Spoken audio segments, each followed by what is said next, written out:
Well, good evening, everyone, and welcome to another Let's Talk. Let's talk. Let's talk. Let's talk. Let's have this conversation tonight.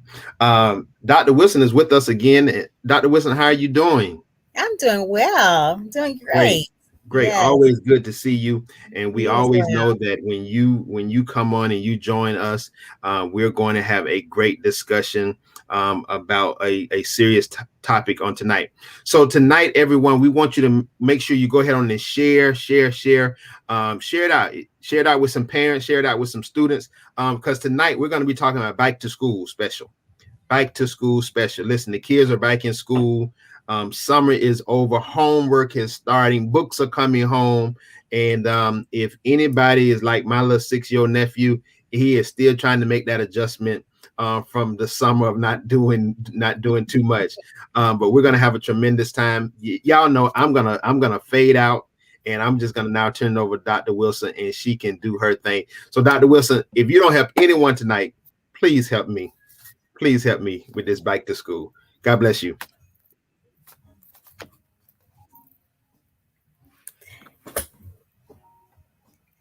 Good evening, everyone. Good evening. Welcome to Let's Talk. Tonight, I am, let me back up. I'm Dr. Mia Wilson. I'm a Florida licensed mental health counselor and a licensed professional counselor for Georgia, a certified addiction professional, certified traumatologist, and board certified counselor. It is my pleasure to join you again this month. I thought since school has started, I thought we'd bring up a topic on back to school special because that is what the buzz outside of COVID, that's been the buzz word of going back to school and getting back adjusted to schoolwork. So, or back to the the temple of school and getting back into the groove of having to get up in the morning and all of those good things. So I have a little bit for everybody, whether you're just starting school in kindergarten, how to get your kindergarten adjusted and get them acclimated to school, um, all the way to your school age, your middle and high school, and for those that are starting college, as well as those want to go back to school and thinking about going to college as older adult working adults. So I got a little bit of everything, just a little bit of tips on how to make that school year uh, successful. Let me see if I can share my screen, and hopefully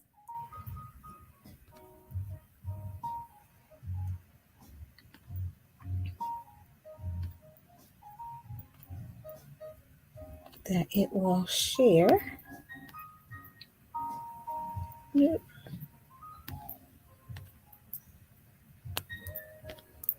Okay.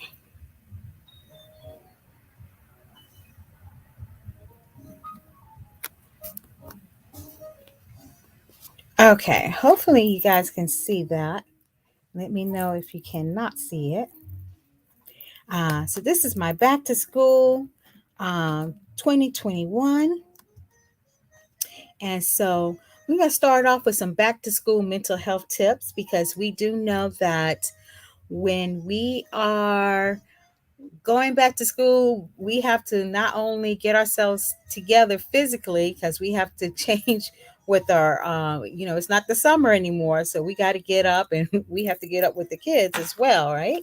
And so here's some mental health tips. And this is going to tie into few things in my presentation so it makes sense.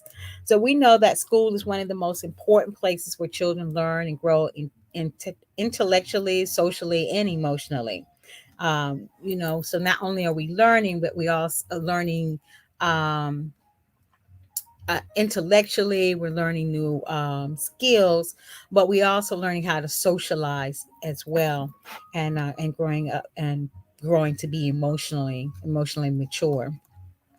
And while the desire for school for strong is strong for children to return to a healthy school environment, the ongoing COVID-19 pandemic has caused a lot of uncertainties and stress, not just for students, but teachers and parents alike, because we got all these different variants, we got all these different laws and rules about the mask. and how to stay safe, because now that they're opening up schools, what do we need to do to stay safe? Change can be challenging, and and definitely this change. COVID-19 has made a lot of changes that's going on, so it can be challenging. But we also have to remember that not every person going to react to change the same way. So your children clearly can recognize that this coming school year will look different from than the past years if they have been in school for a while, whether they meet in person or online, or if they even use a hybrid approach. Some of your children may be really excited about going back to school, because then that can mean that they get to interact with their friends and get to see their friends in person. And some children may be a little anxious about going back to school. Back to school time can be exciting for students as they reunite with friends and they start a new grade, because that's, again, every time, hopefully, every time we're going back to school, we're going to a new grade, it's a new change. We're learning different things. But for some kids who struggle with anxiety, depression, or change, it can be a stressful time. So you may notice that they're a little bit more clingy, or if they're a little older, like 8 or 9, they may start acting like they're about 5. And you're like, why are they acting so, or 3 year, like a 3 year old, really? And you may say, well, why are they acting like a baby? They just crying all the time, or they're kicking, or they're yelling, or having temper tantrums. And so that can be a sign of they just feeling stressed and anxious. If they're afraid, talk them through it. What makes it so scary? What is it about going back to school that makes you scared? And so be able to talk to them. You want to be able to listen, not to judge. Don't jump in. Don't correct. Just listen and validate it. A lot of I work with adolescents and adults, and a lot of times when I have adolescents, one of their biggest complaints is that, hey, my parent don't listen to me. They talk over me, or they talk for me, but they don't just listen to what I have to say. So you want to help them to know that it's okay to share their negative feelings with you about school, and so that you can help them understand that maybe there's a positive side to it as well. It is crucial that you pay attention to your child's behavior and emotions. Younger children, in particular, may be overwhelmed by being in such a socially rich environment after being home for so long, especially like your kindergartens. They may not be used to going to school, and they started off with school on the computer. So now they're changing their environment, and so that could be a little overwhelming. So again, they may be whiny, or you may see some change in their appetite, or they cry a lot, or they're very clingy. Signs of depression or stress may also arise as your child transition back to school, especially if they're so used to being around their parents, and this is different now. I'm not going to be around my parent. I'm separated from my parents. They can be more withdrawn than usual, or develop aches and pains, like stomach hurt, my head hurts, my arm hurts, my back hurts. That it's like, you should have these aches and pains. We can't explain it. So it's worth having an open dialogue about how they're feeling. Now, I know that sometimes we used to say, well, you need to stay in a child's place. What do you have to what do you have to complain about? That used to be the thing. But in this generation, as evolution is going to continue to happen, children are different. We're growing up in a world of technology, so everything is maturing faster and going faster. And so in this generation, they are recognizing their mental health. If you go on social media, more and more talks about mental health, especially during this pandemic, has been coming up, and especially now with the children and the teenagers. And we'll talk about that a little bit more. So now, if you have a child that's going to kindergarten, this is some 9 ways that you can prepare your child for the first day of kindergarten. You want to be able to meet the teacher, so that they it's not a stranger to them, because sometimes when they're growing up, you talk about stranger danger. Well, that teacher is a stranger, so you want to be able to meet the teacher and introduce them, so they're not a stranger. You may want to read some books about the first day of school. So here's a couple of books: The Kissing Hand by Audrey Penn, Kindergarten Here I Come by DJ Steinberg, and Wembley Worried by Kevin Hinks. Um, those are some really good books to read about the first day of school, kindergarten. Another one, David Goes to School by David Shannon. You want to practice getting ready. So we don't want to wait till school starts to practice getting ready. We want to start getting ready at least about a month before school start. I know I'm a little bit too late, but you want to get practice getting ready in the mornings. And so we want to practice getting up in the morning, what time you're supposed to get up. And so at least in a month time period, it becomes a habit. You want to master some basic skills. So if your child can already count to 10, recognize their name, use child-friendly scissors, hold a pencil, and dress themselves, they are way ahead of curve. Now, I was kind of shocked about kindergarten till my godson had to go. And I was like, well, what happened to the milk and cookies? And they were like, no, they have to come in already knowing how to do some of their math. They have to be able to um, learn how to read certain words. And I said, wow, kindergarten really has changed. I enjoyed kindergarten because I got to learn my colors and had milk and cookies after my nap. But I know now that today's kindergarten, there's no nap. That's not a thing. You want to help them get prepared for school, such as coloring or chatting together, or we can have a getting dressed race. Okay, come on. All right, let's see who's gonna get dressed first, and so we can make it a little competition. We want to role play some self care skills. So little kids need to know how to take care of their own needs when they enter big school. So that includes going to the bathroom, dressing, and learning how to wash those hands. And using how to hand sanitize when it's the best time. So the best time to get them ready for these expectations is to practice, practice, practice. Get social. Kindergarten is a time for making new friendships, learning how to get along with others, model turn taking, sharing and good manners. Yes, thank you, and please. And try to arrange some play dates so that they can learn how to socialize, both in person and virtual, where your child can practice their social skills. And so they can learn how to take turns when they're playing and sharing, learning how to share. Going shopping, whether school is traditional or virtual, it's just feels special to start off with a new resources. So let your child pick out their own new backpack, pencil case, lunchbox, and a water bottle. Now, nowadays, there's so many different options, so you can pick out maybe two or three of them and then let them pick out one. From there, you can narrow the search because that could be overwhelming. Sometimes it's overwhelming for me, so I can imagine what it is for a child. And you can practice eating lunch with your child because they're going to be eating lunch with a group of people. So we want to be able to make sure that if you're a slow eater, let's learn how to pick up the pace because we don't have that kind of time, maybe in the lunchroom. And then you want to be able to relax and let go. So the most important thing you could do to prepare your child for the first day of kindergarten is simply to relax. If I'm all tense if I'm all tense and anxious and concerned and crying, then my child is going to model right after me.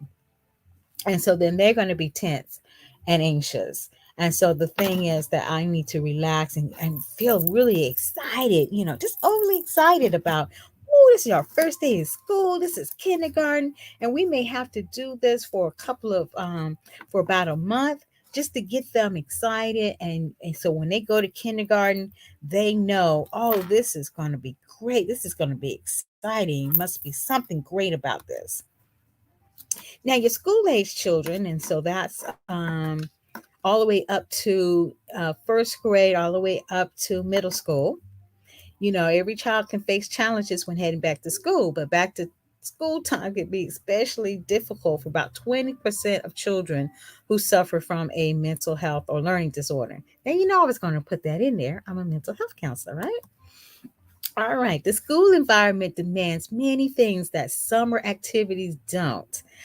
So this is the ability to sit still because sometimes we have camp, we send them in camp so they're out and active and doing things.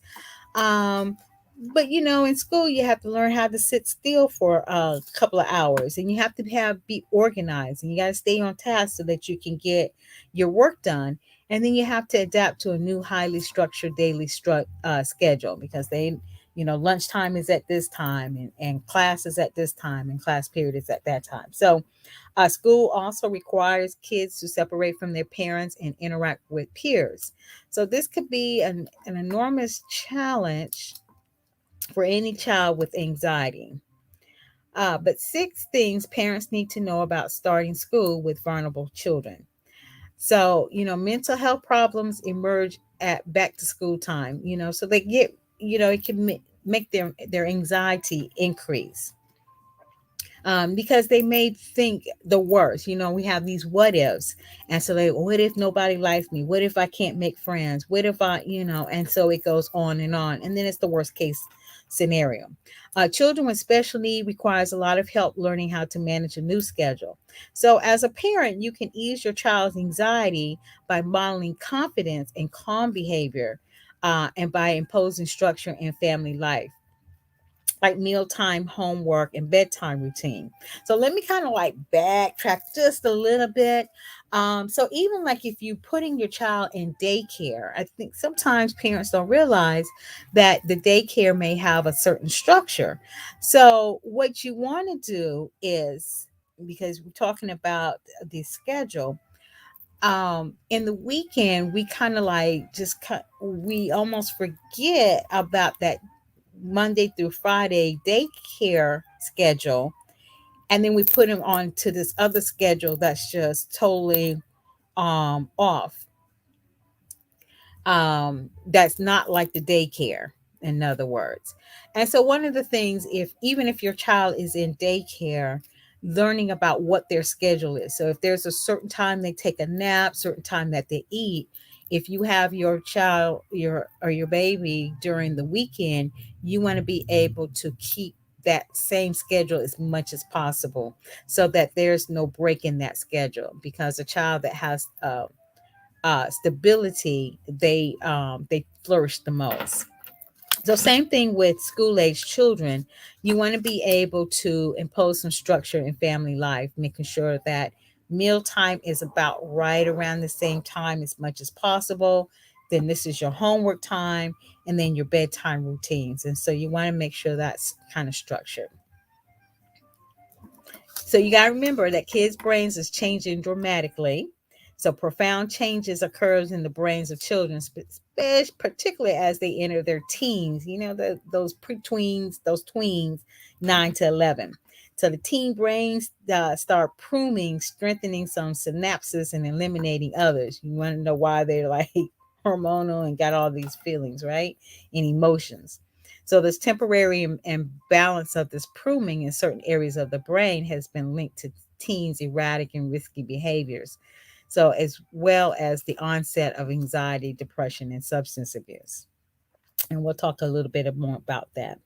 It's important to keep communications open at this vulnerable time when teenagers are starting to look like adults, and they think they're adults, but they have not have the skills to manage their stress.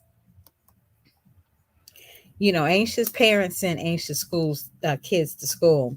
So anxiety disorder runs in family. So it can also be, genetic is one factor, but environment is another. So it could be a learned behavior. So if in other words, I had a client a couple of years ago, and his mother was really afraid of thunderstorms. Well, as he was growing up, as a young child, he would witness this.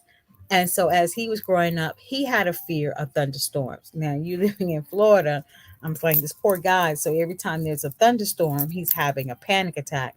But that was a learned behavior that he had from that he learned from his mother.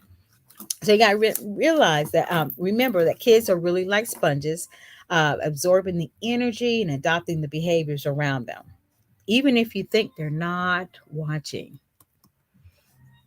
One of the most helpful things that you can do is model a calm, confident behavior, particularly when you're helping a child get ready for school. So nothing, it's great to start school off in a very positive, upbeat energy, and then having a nice, relaxed parent. Teachers matter, maybe even more than you think. So teachers, you want to get to know the child's family through the child's eyes, and they get to know how the child behaves without his parent present. So this means that parents can get all kind of information about a child from his teachers. But hopefully you'll have a teacher that's an ally, and what you want to do is talk to them regularly. So some good questions to ask is, how is my child doing? Do you have any concerns about their social or academic skills? And do you think he needs my help with anything? So you want to be able to partner with their teachers. And so again, they have some kind of continuity from the classroom back home. And so that and that you guys can be on the same page. And sometimes parents need to help the teacher out to say, well, hey, my child has a problem with when, you know, with whatever, and this triggers them. And so letting the teacher know.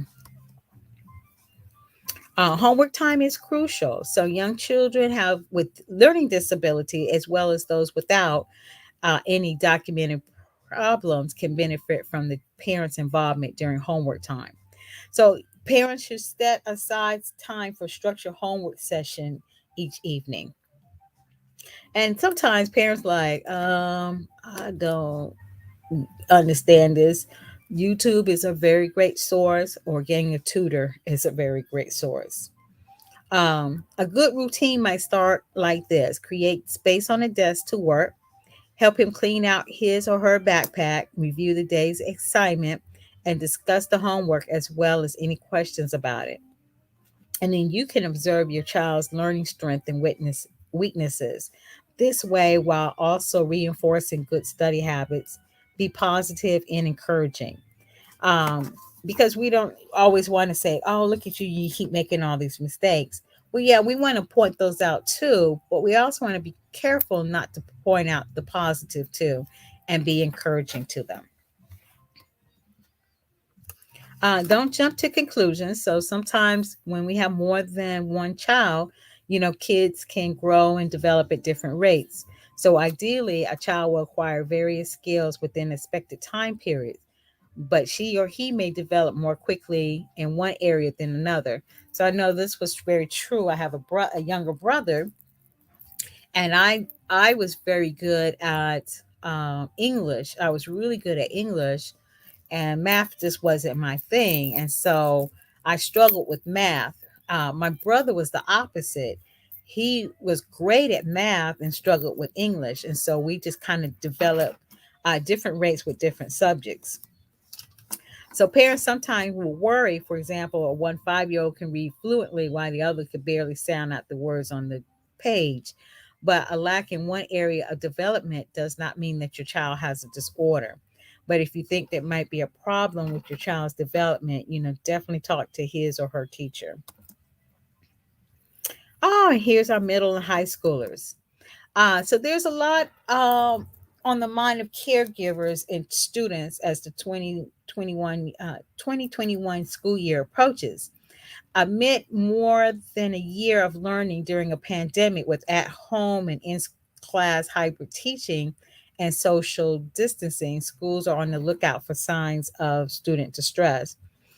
Of course, too, like we have to think they're like in the middle of this, I want to say, political battle with the mask and what is safe for them. And so they kind of like caught in the middle of this. According to CDC, approximately 4.4 million children nationwide, ages 3 to 17-year-olds, have been diagnosed with anxiety, and approximately 1.9 million children within the same age range has been diagnosed with depression. And this is out of the result of the pandemic. So, I mean, it was already there prior to the pandemic. It's just making it worse. So, if nobody knows this, Duval County they conduct a youth risk behavioral survey every year. I'm not sure if they did one last year, they may have. And this is the result, this is the recent results that just came out, the 2019 youth risk behavior. So it's a self-administered anonymous survey that's part of the larger national initiative led by the Center for Disease Control and Prevention, so your CDC. Um, and so they give it to all the middle schoolers and high schoolers. More students attending Duval County Public School had attempted suicide, felt bullied, or doing drugs than the state average, and that's what the survey had showed. In regards to suicide in the high schools, this is our high schools in Duval County, the survey found that more students have seriously considered attempting suicide than a decade ago. So jumping from 14.2% in 2009 to 22.7% in 2019. More students have also attempted suicide, climbing from 10% to 18.9%. So 23% of high school students seriously consider attempting suicide. 19% of the high school students made a plan to attempt suicide. 23% of those were female. And so that's an increase. Normally it's males. 19% of high school students attempted suicide. And then you have your middle schoolers. 31% of middle school students seriously considered attempting suicide. 21% of middle school students made a plan to attempt suicide. And 16% middle school students actually attempted suicide. So remember earlier in the presentation, I was saying how, to sit down and actually listen to your child, whatever their concerns are, whatever their anxiety is, or their fear, to actually be able to have that conversation with them, and be able to listen to them. And this is one of the reasons why. Bullying has also been more than the state average. 21.8% of high school students said they didn't want to go to school because they felt like it was unsafe. Additionally, 18% of high schoolers and 40% of middle school students say they were bullied on school property, but the bullying stemmed past campus. And so 15% of high school students and 19% of middle school students said they were cyberbullied. So the reason why I'm showing you this is I want you to have an idea what is going on in our middle and high schools. This is their world. And so in addition to meeting friends, we're friends this month, not friends next month, uh, friends again this week. These are also things that are very real for our middle and high schoolers. So this is kind of like some of the world, not all of it, but this is some of the worlds that they're dealing with. And so bullying can be in a very it come in very different phases. So you have physical, hitting, punching, and beating, verbal, teasing, name calling, threats.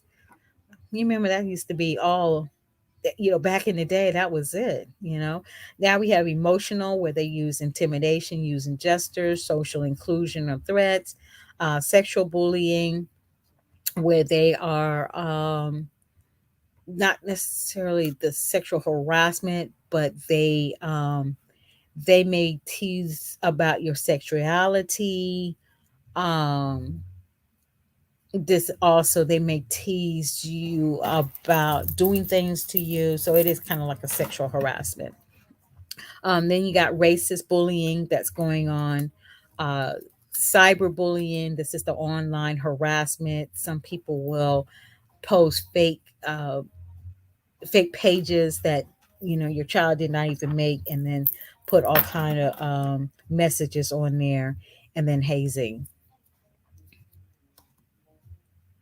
Warning signs. So things to look out for if you think your child may be bullied. These are some of the signs. They have unexplainable injuries. They lost or destroy clothing, books, electronics, or jewelry constantly. They have frequent headaches, a stomach ache, or they feel sick, or they fake illness, just so they don't have to go to school. Changes in eating habits, like suddenly skipping meals or binge eating.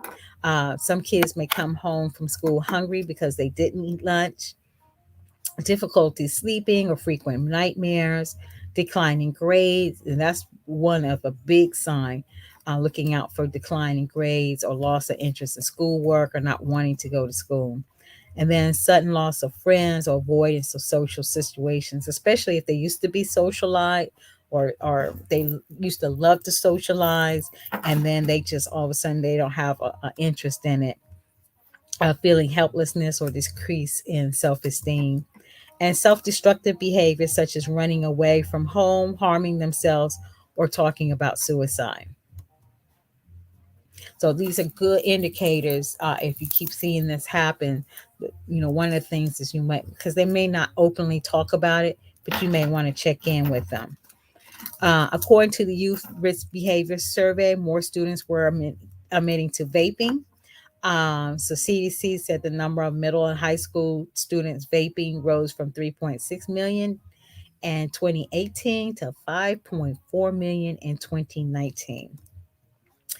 So for the high school students, Duval County students provided the following statistics. So 25% of them currently drink alcohol, 41% use marijuana or weed, 22% of them took prescription pain medication without a doctor's script.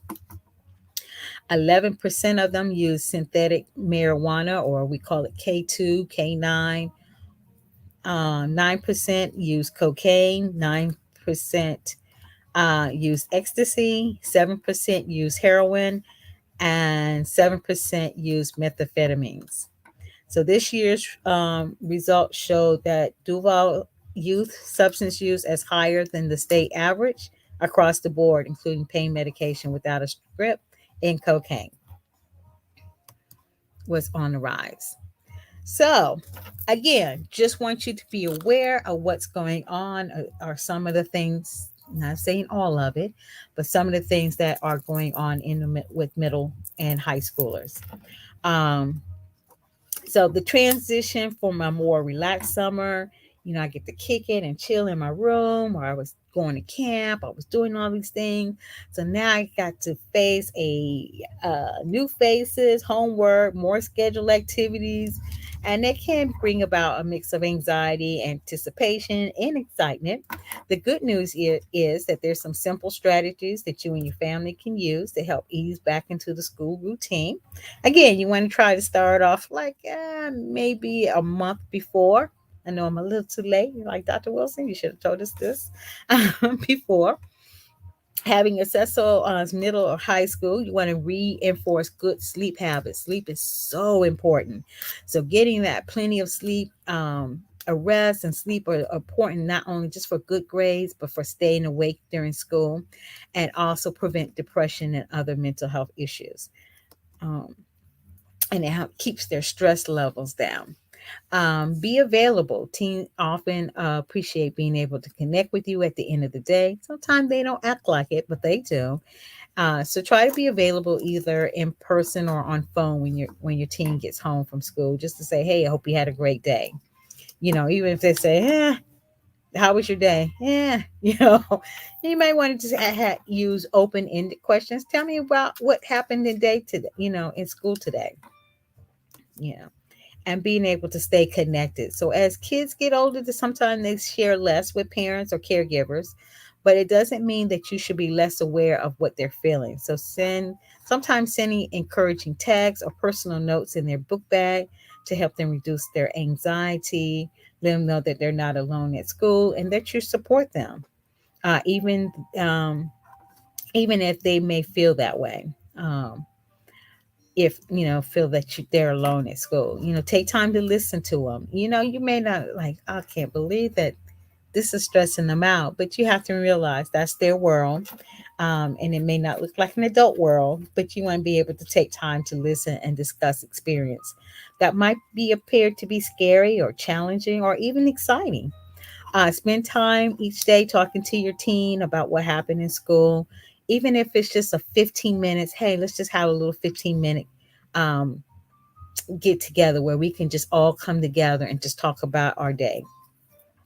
And you also want to give feedback, both positive and you may have to give some negative feedback, but you also want to give some positive feedback. I think sometimes we may get in the habits of why you doing this or why you not doing that or not doing that, and then we forget to sometimes give some positive feedback.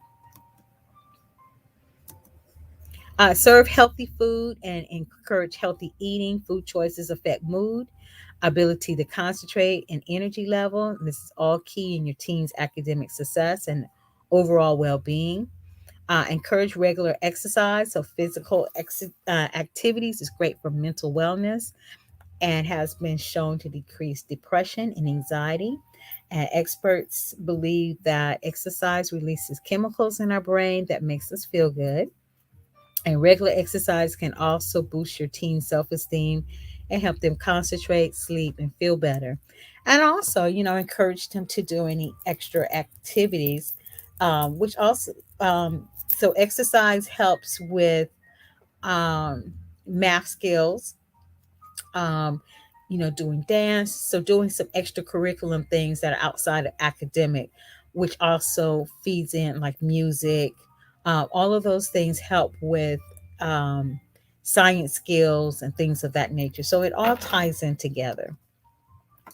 Reinforce your team's ability to cope. So, give your team a few strategies to manage difficult situations on their own. Many teens find talking with a trusted friend, adult, or therapist, journaling, exercising, or listening and or playing music to be helpful ways of coping with stress. And I will say more and more teenagers are requesting to talk to therapists. So that's good good sign. All right, and here's for our college folks. So, beginning college is an exciting time. It is definitely not high school. I remember that time when I graduated. And my first day of college, I was 17, and I was trying to be grown, and I was going up to registration, and I was so excited and trying to be independent.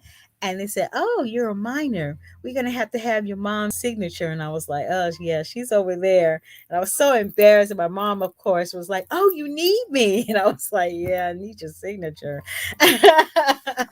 But it's a time for greater independence and responsibility. And so this is true whether you're attending a local college or moving away from home, because college is not high school. It's a very different experience. So, colleges can also be emotionally challenging. It's still possible to enjoy the whole experience and to grow from it, but to help support your success in college, it's important to prioritize your mental health and your physical health and to look out for on campus support, social connections, and opportunity to engage with your new community. Because in college, you get to meet people from not just your community, you get to meet people from all over the state, all over the United States, and sometimes all over the world. Um, and so you're really making a lot of different social connection. Five tips to do what to be successful in college. I don't know who put that like that. Well, anyways, you want to be able to set goals, and I know that for truth too. That is really important. You want to be able to set goals, and you want to be able to set some small goals too, so that you can be able to meet your bigger goals. So, if my goal is to pass this English class, and I look at it like this: Hey, I only can focus on the classes that I have at the time. I remember when I started grad school, I was like, how many classes I got to take to finish? But when I was looking at the whole kit and caboodle, it was overwhelming. When I just cut it down to the classes that I was taking at the time, then I was able to set some realistic goals for myself and say, okay, well, my goal is to be able to just to get past this test or get past this midterm or get past this final. Setting goals before each term will help you keep your academic and your financial priorities in check, especially when your schedule starts getting busy. Organization and time management is very important. So, a clutter free space means a clutter free mind. So, being organized will help minimize noise and distraction. And some people, they study better when they have a noise in the background. So, you want to be able to have some like background noise so that you can be able to focus on tasks like term papers and exam. Successful college students are organized. So, you want to be able to establish your own organizing method, and being able to surround yourself about with people who are also motivated and organized as well can be helpful. Great time management skills are closely tied to being organized. Your procrastination can be your worst enemy. So it's easy to say you'll do something and then leave it to the last minute and then just keep pushing to the to another time. Um, this can add on to your stress, and it's not really a good habit that you want to create. So if you are saying, I have to do this, complete this homework assignment, or this, I have this exam that I got to study for. So instead of putting it off, I'm going to put it in my calendar like it's an appointment. So I can say, hey, on this time, I'm going to dedicate 1 hour on this day, at, let's say, 7 o'clock. I'm going to dedicate 1 hour of studying for this exam or this midterm. You also want to make sure that you take care of your health. So college is can it's a lot of fun. I mean, I love college. I would have been a professional college student if if they paid me and I didn't have to pay it. But it can be stressful. Neglecting your mental and physical health would make things only worse. So you want to be able to make sure you keep a healthy mind and body that will help you through stressful times and keep on track of your keep you on track to achieve your goal. Prioritizing your sleep is one of the pillars in maintaining a healthy lifestyle. I remember I was trying to do this late night studying, and we were um, drinking caffeine shots and all kind of stuff, and I was so jittery. And I'm surprised I passed that test, but I would not want to go back through that again. So I learned a lot. That happened one time, and that's all it took. And I said, I can't do this anymore. I was so on edge and jittery the next day. I was surprised I even passed that test. Um, but and I crashed, and it wasn't good. It was not a good moment. Um, Last minute study sessions and rushing to complete assignments. See, those are things you want to try to avoid. And again, you got to make sure not to procrastinate. Again, plug it in like it's an appointment, and you'll find that you'll have time to do everything that you like to do. If you're feeling sluggish halfway through your day, take a nap if possible, if you have the time.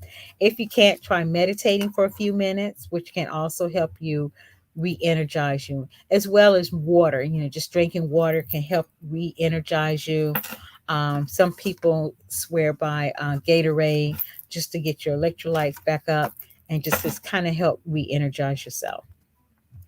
Stay physically active. Starting your day with a run or workout can set you right on the right track to a productive day. You can also start your day off with meditation, prayer, affirmations, just something very positive. Just start your day, take 15 minutes, even if it's just a 15-minute run, walk, meditation, prayer. Start your day off in a positive note. Um, and so it takes longer for the stress to start building and breaking you down throughout the day because you start your day off very positive. And then you want to take breaks from studying, want to go for a quick walk or even do some stretching. Make teamwork work for you. Now, I can swear by this. This was a lifesaver for me. Networking with friends, roommates, and classmates can make studying and working on projects much easier. And that is the truth. Being able to get together with a study group. If you have a lot of reading to do, you can split it up and everybody get to read a chapter if that will work for you, and then share notes on what you read, once you read. Um, Being able to if you got a project, we can put our minds together, work together, and so that is a valuable um, tip that I can give you. But it does make studying and working on projects much easier when you have a group. And again, we're like-minded, and so we don't have people that it's going to you're going to be stuck with doing most of the projects. Those are the people you don't want to have, but we all together, we put it together or can study together. So if you're stuck on a particular problem, brainstorming with a couple of classmates. If you lack motivation, partnering up with someone in your class and studying together. Alone time is great, and sometimes some people study better alone, and very much needed when studying. But you don't want to hesitate to reach out for help or support from your classmate or friends. So remember, you're not alone in all of this, because sometimes you may have classmates that feel the same way, but together, I know a lot of times we will motivate each other.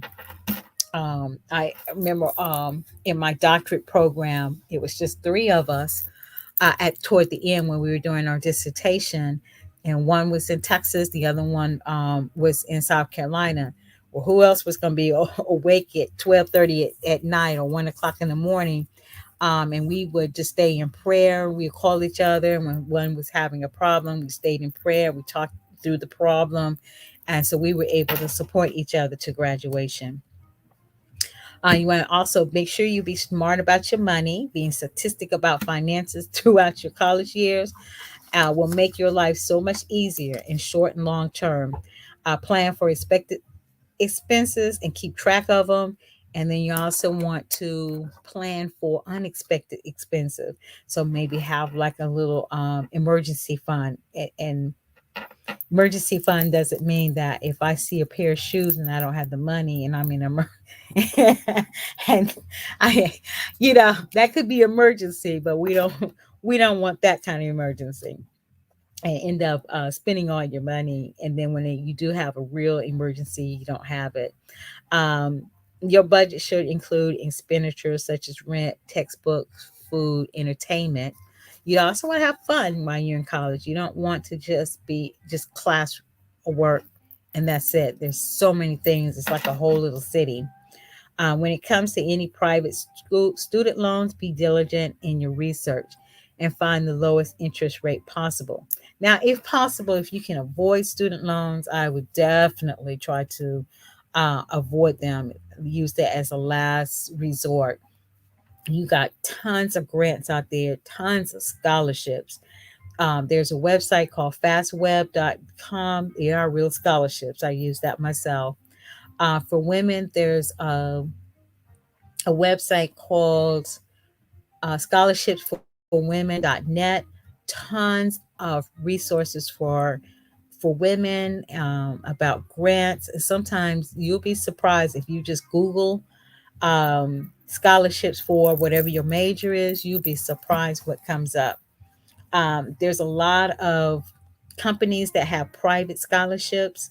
You just fill out the application, and a lot of it is just sitting there. And so nobody's really even, they even, one, don't know about it, or two, nobody's applying to it.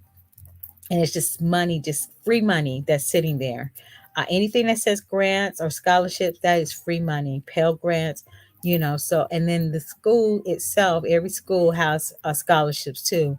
They may not always be forthright and say, hey, we got scholarships available, but you can always ask about it. Do your research.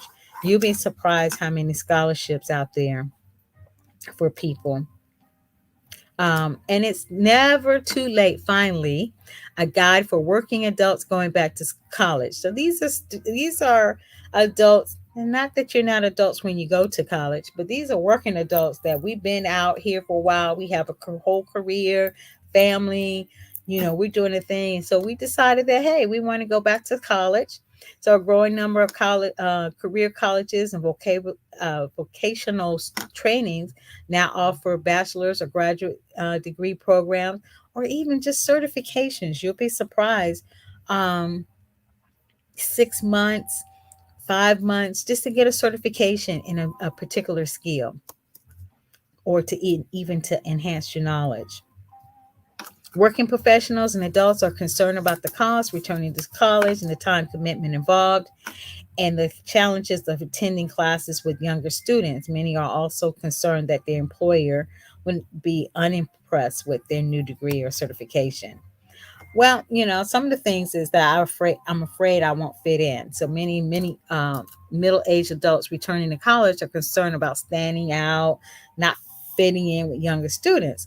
But according to the U.S. Department of Education, college students 25 years or older comprise of 40% of all students enrolled in college. So some students are not just going to college right after high school; they jumping into careers or jobs, and then they have decided to um, decide to go to college.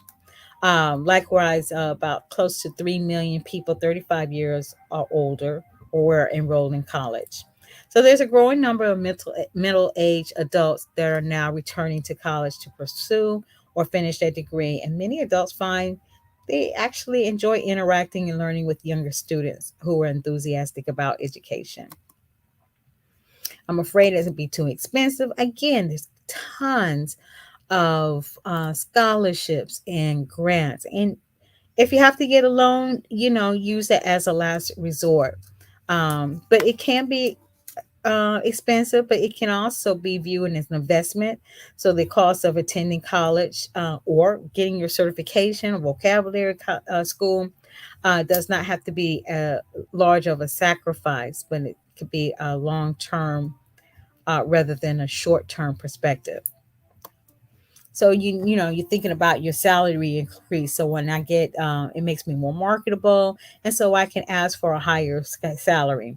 So many colleges include those offering online courses can be relatively inexpensive to attend. And like if you want to just go and get an associate or get a certification, those are pretty inexpensive as well. Before deciding against returning to school based on cost, consider how earning your degree and getting advanced training will help you in your long term career and educational goals. You're afraid it's to take up too much time. Well, a lot of times, I have adults that say, "Oh, I don't know if I have the time to do it," and they feel overwhelmed with their current responsibility. As a result, returning to school can be much more intimidating. Working full time, raising a family, and fulfilling other responsibilities is enough to occupy already full schedule. Um, but you want to have an honest conversation with your families and friends as well as with your employers. So you want to be able to say, hey, this is my goal. I want to go back to school. And so you want to make sure that to say, hey, I'm going to need somebody to take on more of the household responsibility while I'm taking classes. And you also, like me, I was an extrovert, but I had to be able to tell my friends that I'm not going to be that available for a school gathering. And I used my 1 hour rule.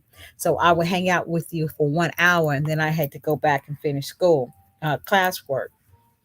And so you have to be able to have some additional flexibility and being able to ask for help when you're going to need it, because you're not going to be able to, school takes up a lot of time. And so you may not be able to do some of the things that you would normally do like you usually do. And some things you may have to, like I said, I may have to do a little bit, 1 hour, and then I had to get back to my classwork, or some things just had to be put on a back burner. I know school's not forever. I'm afraid it would take forever to complete my degree. Well, some colleges are now offering accelerated learning programs. So the semesters are shorter, about 5 weeks, and the education quality is not sacrificed to speed through the course material. And you can get an accredited degree in under a year. And some colleges even offer work experience, so credit for students. So if you worked in the field, you can get some worker credit towards your degree. And of course, you get to make connections, friendships that you have for a lifetime with classmates, instructors, alumni. Found outlets to connect with these people, grab coffee, pick the brains, even afterwards. Making a network, they're a great networking outlet or connection as well. And set realistic expectations. If you haven't been for a school in a while, it's reasonable to assume it will take some time to get to the swing of things. You may be setting yourself up for disappointment by expecting to hit the ground without running with any hiccups. So understand these, setbacks. It's a process, it's going to happen and it will take some time to get up to speed. And definitely, you want to have a positive attitude. Your optimism can fade quickly as reality of going back to college sets in. Sometimes you're like, what did I sign up for? This is perfectly normal because change is tough, but you have to force sometimes you may have to smile, force that smile, and certainly vent. There's times I was yelling and screaming. A positive attitude would go a long way toward having an outstanding college experience. And so again, it's about being able to make sure that you set up some, if you have children, if you have spouse, that you set some time. You may want to sit down before you even start classes. Let people know how they can support you so that you can be successful in college. Um, even if with your friends. And I had to, bite the bullet and get some extra help with things that I would not normally be able to do. So I just needed somebody to deep clean the house. Now I normally would do that. But I went on Groupon. Groupon was my best friend. And I that was the best $54 I ever spent. I read the reviews. This lady came in. She does house cleaning. She came in and deep cleaned my house. I felt so great. Again, a nice decluttered house makes for a decluttered mind. And so she just came in. I was out on my deck, and she cleaned deep cleaned the house. I felt so much better because I just didn't have the time like I would normally, and I was going to school full time and working full time. And so being able to look for those resources is okay when you go into college because it does take up quite a few times of your time. But again, it's not forever, and it's a payoff at the end, you know, and it's a great achievement to have. And so that's all I have tonight. Thank you so much, Dr. Wilson. Listen, these are some great tips, great information. Even though school started there, I mean, it's still the first month. So the Yes, information that you provide is very relevant. College students are starting to return to school. And I think as parents and guardians, this is the information that we need to know. We need to be able to have an eye on some of the things that our kids are dealing with in school. So, yeah, very, very much on time. I want to encourage everyone, as Bishop would do, to make sure that you share this information, share this with someone so they can watch it, another parent, because this is great, great information. So thank you so much. As always, you just thank do a you. tremendous job in blessing us with Let's Talk. And of course, we look forward to next month. Next month. Yes. Next month. Do you want to share the topic next month? What's next month going to be about, Dr. Wilson? Oh, we're gonna talk about workplace stress, All how right. to deal with those stresses when you from these jobs. All right. I mean, what you provide for us is such a blessing, and we thank God for you. And I know on behalf of Bishop, he definitely, definitely thank you for your time and your energy and what you provide for us. I mean, this is going behind the door, having to sit down and talk with someone, and you're providing it to us on this platform. So thank you so much. God bless you. God bless everyone who's watching on tonight. And we'll be talking real soon. God bless you. Thank you.